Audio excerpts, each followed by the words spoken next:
magandang umaga mga sir. So, paalis pa tayo puntang Manila. So, ayan. Kilometer natin 4,167. So, ayan mga sir. Ayan mga sir, explain gamit at link bag para dyan yung pagayan ng mga ORCR at lisensya mo. Sa comment section lang yan yung link para makabili na rin kayo. Laking tulong yan sa mga nagiling ng rights mga sir. So ngayon mga sir, unang pultan natin. So ayan. Unang pultan natin na bayad ako na 100 pesos. Unang pultan. Pero pagbiyahe ko pultan ko. Napaya pa ba? Mga sir, tuloy lang tayo. So dyan na ako palitan natin. Basta kaining kita na natin. So, yan sir. So, yan mga sa kalimutan ng Katbalungan, Kalbayo. Hopefully, natin yung tip sa Mapler. So, yan pinagagawin natin sa Kalbayo. Mga alas 30 minutes pang yan, kapuntang Port Salim. So, yan mga sir, Boti. Kung nakita pa yung building siya. So, yan, tayo. So, ayan, malapit na matapos. Tuloy lang po siya. So, ayan mga sir. Nagpayag ba tayo ng magbigan para sa mundo.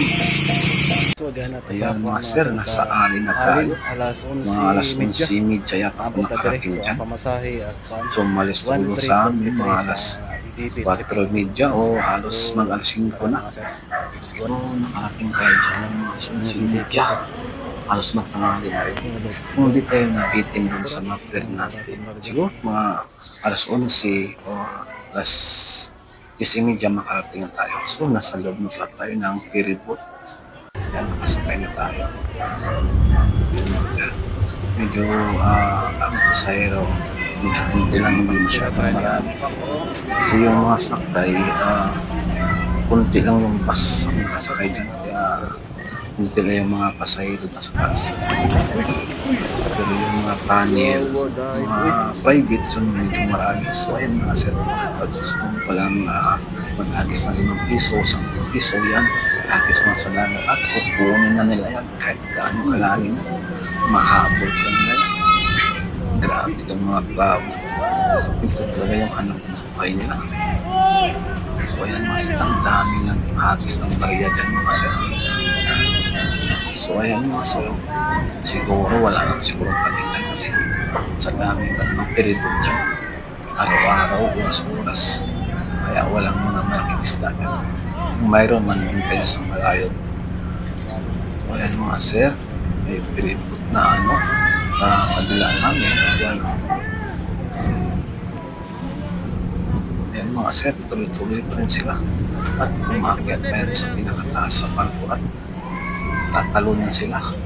Kahit mataas, walang problema, kaya nila.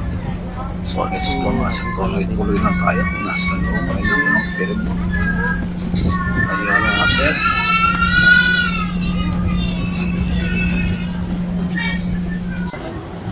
So, yan mga sir, naghagis na pala. Ayan na ng bariya. Sa piso ko, 15, ayan. Sa natin, hindi lang mag-araw kasi kung nakikipira. Ayan, araw malapis. So, tuloy-tuloy mga sir. So, yan mga sir. Ayan na.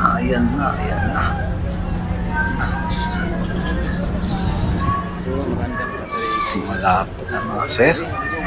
Ayan, may tayo sa kabilang port. Halos mga 2 oras ng biyahe na mga sir. Halos 2 talaga. Pero hindi abuti ng 2 kasi hindi magandang panahon kaya hindi siya magandang.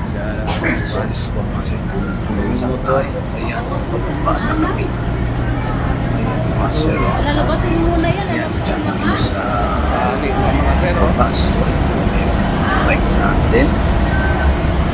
Nakatalik na yan. Kasi makakain. Hindi pa nakakantay ng mga katinde.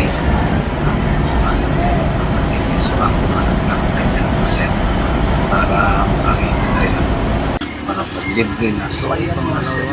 Siguro parang masaya. 800 lang po. Hindi na makaya po. Sa sa mga niya. Ano nga nila no? Haba naman yung biyahe na. 800. Para So, di na kung tayo dalawang 800 po mga sir, dito sa Matlog na tayo. Sir, Okay. ayan, tama naman yan. So, ayan, nandito naman tayo sa Bitukang Manok. Kutya, tawag nilang Sigsag Purud. So, ayan mga sir, grabe talaga dyan. Hindi pwede sa mga, pwede naman siguro sa bus kasi dati dyan dumadaan eh. Pero ngayon, mahirap talaga.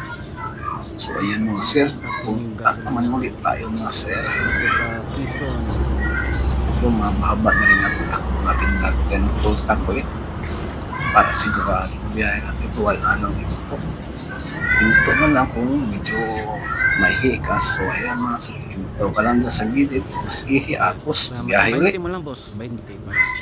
620. Basta yun ang gasto ko dyan, halos mga 6,000. So ayan mga sir, nandito na tayo sa Cavite. Ayan yung odometer niya. So 960.